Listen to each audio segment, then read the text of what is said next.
Hello friends, आप सभी का आपके यूट्यूब चैनल पे एक बार फिर से स्वागत है। और आज इस वीडियो में हम बात करने जा रहे हैं पटना हाई कोर्ट की तरफ से यहाँ पर अच्छी खासी वैकेंसी के लिए फॉर्म निकल चुका है। तो चलिए आज इस वीडियो में हम इसके फुल नोटिफिकेशन के बारे में समझेंगे कि कितने पदों पे वैकेंसी निकाला गया है और किस किस पोस्ट पे निकाला गया है।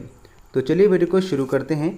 तो यहाँ पर आप देख सकते हैं PDF है मेरे पास, जहाँ पर आप देख पा रहे हैं बिहार व्यवहार न्यायालय अधिकारी एवं कर्मचारी नियमावली 2022 के परिप्रेक्ष्य में आमंत्रित किए जाते हैं। इन रिक्तियों के लिए विवरणी निम्नवत है, जो कि ग्रुप सी का वैकेंसी है और ग्रेड 3 का है। आप यहाँ देख सकते हैं पद का नाम क्लर्क है, स्टेनोग्राफर है, कोर्ट रीडर है और चपरासी या अर्दली का वैकेंसी है। ये 4 पदों पे वैकेंसी निकाला गया है, जिसकी विज्ञापन संख्या 1/22, 2/2022, 3/2022 और 4/2022 में बताया गया है। आप टोटल सीट यहाँ देख सकते हैं 3325 क्लर्क में है, 1562 स्टेनोग्राफर में है और कोर्ट रीडर का 1132 है और चपरासी 1673 है। इन सभी उपरोक्त पदों से संबंधित विज्ञापन व्यवहार न्यायालय पटना के आधिकारिक वेबसाइट पर दिनांक 16 सितंबर या उससे पहले उपलब्ध रहेगी। यानी कि इसे फुल नोटिफिकेशन जो है इसका 16 सितंबर को जारी कर दिया जाएगा। लेकिन मैं आपको इसके पुराने नोटिफिकेशन के हिसाब से बताना चाहूँगा कि आप कौन फॉर्म भर सकते हैं, क्या एलिजिबिलिटी चाहिए होती है पटना हाई कोर्ट के अंदर फॉर्म भरने के लिए। अब बात करते हैं इसके सबसे पहले इंपॉर्टेंट डेट्स के बारे में कि फॉर्म जो है इसका कब स्टार्ट होगा। इच्छुक अभ्यर्थी ऑनलाइन आवेदन दिनांक 20 सितंबर 2022 से 20 अक्टूबर 2022 तक भर सकते हैं 12 बजे रात तक में। इसके उपरांत लिंक बंद कर दिया जाएगा और अन्य किसी प्रकार से किए गए आवेदन अस्वीकृत नहीं किए जाएंगे। यहाँ पे साफ है कि आपको ऑनलाइन ही एक फॉर्म भरना होगा। तो चलिए बात करते हैं इसके फुल नोटिफिकेशन जो पिछले साल आए थे। जैसा कि आप यहाँ देख पा रहे हैं, ये स्टेनोग्राफर का वैकेंसी था जो 8 मार्च 2022 को आया था, जिसके अंदर आप देख पा रहे हैं विज्ञापन संख्या पटना हाईकोर्ट का 1/2022 बताया गया था। अगर हम बात करते हैं स्टेनोग्राफर के लिए, तो यहाँ पर देख सकते हैं ग्रुप सी का पोस्ट है और लेवल 4 का पेमेंट होता है, जहाँ पर मिनिमम आपको 25,500 से स्टार्ट होते हुए 81,100 रुपये तक बनता है, जो आपका 7th पे कमीशन के हिसाब से आपको पैसा मिलेगा। ये पुराना डेट आप देख सकते हैं जिसमें 129 पद पे वैकेंसी निकाला गया था, अभी तो कुछ ज़्यादा ही निकाले गए हैं। इसके बाद देखते हैं कौन कौन कैटेगरी अप्लाई करते हैं। तो इसमें बिहार में जितने भी कैटेगरी हैं सभी लोग अप्लाई करते हैं। तो आप यहाँ देख सकते हैं सभी का अपना अपना सीट का भी विभाजन किया जाएगा। इसके बाद अगर देखते हैं एलिजिबिलिटी के बारे में, तो यहाँ पे नेशनलिटी आपका इंडियन होना जरूरी है। साथ में अगर हम बात करते हैं कैरेक्टर के बारे में, तो कैरेक्टर आपका बहुत ही अच्छा होना चाहिए, आपके ऊपर कोई भी केस साबित नहीं होना चाहिए। इसके बाद यहाँ देख सकते हैं मैरिटल स्टेटस के बारे में, शादीशुदा के बारे में। अगर कोई मेल कैंडिडेट हैं, अगर वो एक से ज़्यादा वाइफ उनके पास हैं, वो भी जिंदा, तो वो इस फॉर्म को अप्लाई नहीं कर सकते हैं। उसी प्रकार से कोई फीमेल कैंडिडेट है, वो किसी शादीशुदा मर्द से शादी उनका नहीं होना चाहिए, वो ध्यान रखना है। तो यहाँ पर आप देख पा रहे हैं एज लिमिट आपका 37 साल तक दिया जाता है।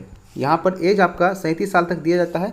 इसका कैलकुलेशन मत कीजिएगा 2 जनवरी 1985 का, ये आपको नया नोटिफिकेशन के हिसाब से ये डेट बताया जाएगा। लेकिन मैं आपको एक तौर पर बता रहा हूँ कि जनरल कैटेगरी का और EWS में मेल कैंडिडेट को 37 साल से ज़्यादा नहीं होना चाहिए, वहीं फीमेल कैंडिडेट को 40 साल से ज़्यादा नहीं होना चाहिए।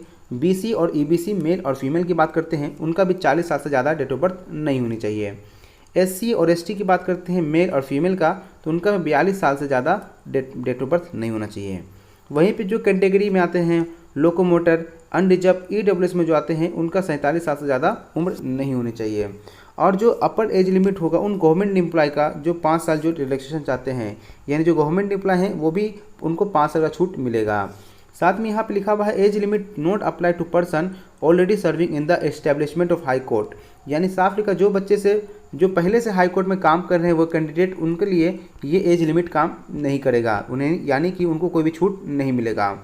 अब यहाँ देखेंगे ये जो आपको रिलैक्सेशन मिलेगा एज के अंदर, ये साफ लिखा है सिर्फ रेसिडेंट ऑफ बिहार को मिलेगा, यानी जो बिहार के निवासी होंगे उनको ही ये छूट मिलेगा एज के अंदर। अब चाहे SC जो होंगे यूपी के होंगे तो उनको कोई भी छूट बिहार में आके नहीं मिलेगा, क्योंकि यहाँ पर डोमिसाइल या रेसिडेंशियल सर्टिफिकेट और कास्ट सर्टिफिकेट आपको डॉक्यूमेंट वेरिफिकेशन के समय में ला के देना होता है। अब बात करते हैं मिनिमम एजुकेशन क्वालिफिकेशन के बारे में। आपको यहाँ पर स्टेनोग्राफर के पोस्ट के लिए कम से कम 12th पास होना चाहिए। साथ में इंग्लिश शॉर्ट हैंड और इंग्लिश टाइपिंग आपका आना चाहिए। इसके लिए एक सर्टिफिकेट होता है, वो आपके पास होना जरूरी है। साथ में एक डिप्लोमा या सर्टिफिकेट होना चाहिए कम से कम कंप्यूटर एप्लीकेशन के अंदर 6 महीने का, यानी कि एक प्रकार से डीसी आपके पास होना जरूरी है। साथ में यहाँ पे 80 वर्ड पर मिनट आपका टाइपिंग होना चाहिए इंग्लिश शॉर्ट हैंड के अंदर, और 40 वर्ड पर मिनट आपका इंग्लिश टाइपिंग के अंदर होना चाहिए। यहाँ पर हिंदी के बारे में कोई भी जानकारी नहीं दिया गया है कि हिंदी टाइपिंग चाहिए कि नहीं चाहिए, लेकिन यहाँ पर साफ से मतलब हो रहा है कि हिंदी टाइपिंग इसमें अलाउ नहीं किया गया है। इसके बाद प्रेफरेंशियल क्वालिफिकेशन का मतलब होता है कि अगर किसी दो बच्चे के एज नंबर में सेम आ जाते हैं तो उनमें किसको प्रीफेयर किया जाएगा। पहला, जो टेरिटोरियल आर्मी में पहले काम कर चुके हैं कम से कम 2 साल के लिए, उनको आगे नौकरी के लिए बढ़ा दिया जाएगा, या जो बी सर्टिफिकेट एनसीसी में प्राप्त कर चुके हैं उन्हें भी आगे की ओर बढ़ा दिया जाएगा। ये आपको ध्यान रखना है। अगर आपके पास एनसीसी सर्टिफिकेट है बी का तो आप लगा दीजिएगा, या आप टेरिटोरियल आर्मी में अगर 2 साल तक काम कर दिए हैं तो भी आप इस फॉर्म के अंदर इसको लगा दीजिएगा। अब बात करते हैं यहाँ पर अगला, जो यहाँ पे देखेंगे जो मोड ऑफ सिलेक्शन आता है, यानी कि जो तरीका है सिलेक्शन करने का, यहाँ पे एक रिटन टेस्ट होगा जो कि एमसीक्यू क्वेश्चन यानी मल्टीपल चॉइस क्वेश्चन होते हैं क्वेश्चन, और साथ में उसके बाद English short hand computer typing test आपका लिया जाएगा, जिसमें 80 वर्ड पर मिनट 320 वर्ड लिखना होगा आपको। 80 वर्ड पर मिनट 4 मिनट के अंदर, यानी 4 मिनट के अंदर आपको 320 वर्ड लिखना पड़ेगा शॉर्ट हैंड के अंदर, और 15 मिनट में आपको ट्रांसक्रिप्शन भी करना है, जिसमें कि 7 मिनट आपको समय दिया जाएगा, जिसमें आपको शॉर्ट हैंड को अपना रिवीजन भी कर देना है। साथ में इंग्लिश टाइपिंग आपको देना है 40 वर्ड पर मिनट के बाद। इसके बाद जो बच्चे क्वालिफाई करेंगे अगले प्रोसेस में जाएंगे जहाँ पे आपका इंटरव्यू लिया जाएगा। अब यहाँ पे कम से कम मिनिमम क्वालिफाइंग स्टैंडर्ड, यानी कितना मार्क्स आपको चाहिए आपको क्वालिफाई करने के लिए। अगर आप ऑब्जेक्टिव रिटन टेस्ट दिए हैं तो कम से कम 100 में से 40 नंबर आना चाहिए। अगर आप इंग्लिश शॉर्ट हैंड टाइपिंग दे रहे हैं तो कम से कम 85% एक्यूरेसी होना चाहिए। अगर आप इंग्लिश टाइपिंग कर रहे हैं तो 90% कम से कम एक्यूरेसी होना चाहिए, और इंटरव्यू में कम से कम आपको 30% मार्क्स मिलेंगे, तभी आपको यहाँ पे आगे की ओर बढ़ाया जाएगा। सिलेबस की अगर बात कर लेते हैं तो यहाँ पे इंग्लिश लैंग्वेज एंड ग्रामर पूछा जाएगा, साथ में कुछ कंप्यूटर साइंस से कुछ बेसिक क्वेश्चन पूछे जाएंगे। ये देख पा रहे हैं 30 मार्क्स का दिया गया है इंग्लिश होगा, और 20 मार्क्स का यहाँ पे आपका कंप्यूटर पूछा जाएगा। तो क्वेश्चन पेपर जो होगा रिटन टेस्ट का वो इंग्लिश लैंग्वेज में सिर्फ मिलेगा, यानी कि हिंदी का कोई भी रोल इसके अंदर नहीं देखने को मिलेगा, ये आपको ध्यान रखना है। अब देखिए फ़ीस के बारे में बात करते हैं तो यहाँ पे फीस बहुत ही ज़्यादा रहता है हाईकोर्ट का। अगर हम बात करते हैं जनरल का, ओबीसी का और ईडब्ल्यूएस कैंडिडेट का तो उनको 1000 रुपये पेड करना पड़ता है।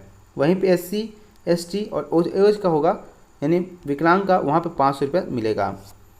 इसके बाद देखते हैं सेंटर आपको कहाँ पड़ेगा, तो सेंटर आपका कहीं भी यहाँ पे देख पा रहे हैं 3 सेंटर आपको देखने को मिलेगा। आपको 3 सेंटर चॉइस करना है, तो ध्यान रखिएगा सबसे पहले आप ये कोशिश कीजिएगा फॉर्म जब निकले तो उसी समय फॉर्म को कंप्लीट कर लीजिएगा, क्योंकि सेंटर का एक लिमिट होता है। मान लीजिए पटना में आपको 10,000 बच्चों का एग्जामिनेशन होगा, इसके 10,000 प्लस अगर जहाँ मिल गया तो बच्चा का यहाँ पे ख़त्म करेगा और उसको दूसरा जगह पे सेंटर देने का चांस बन जाता है। इसीलिए आपका सेंटर पहले जहाँ रहेगा आपको ध्यान रखना, पहले ही फॉर्म को भर लेना है।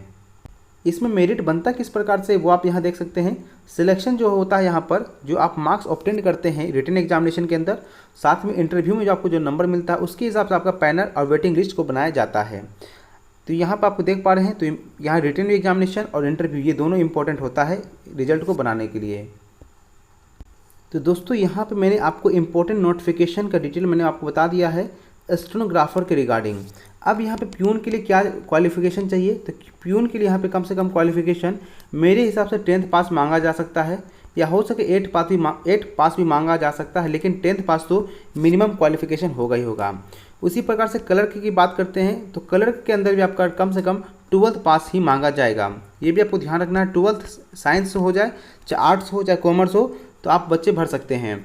उसी प्रकार से एक और पोस्ट जो है आप वो भी भर सकते हैं, तो उसका भी क्वालिफिकेशन के बारे में जानकारी नहीं है कोर्ट रीडर में कि उसमें क्या क्वालिफिकेशन मांगा जा सकता है, बट मुझे लगता है कि वो भी 12th लेवल का ही होगा, क्योंकि ग्रुप सी का वैकेंसी है तो कोर्ट रीडर में भी 12th मांगा जा सकता है। तो इसके बारे में और भी नोटिफिकेशन समझूंगा जब बाद में जब इसका ऑफिशियल नोटिफिकेशन जारी होगा। तो आशा करता हूँ यहाँ पे आपको बहुत कुछ समझ में आ गया होगा। अगर अभी भी कहीं कन्फ्यूजन हो रहा है तो कमेंट करके पूछेगा, मैं आपको उसका जवाब जरूर दूंगा। मिलेंगे जल्दी नेक्स्ट वीडियो में। Thank you for watching this video.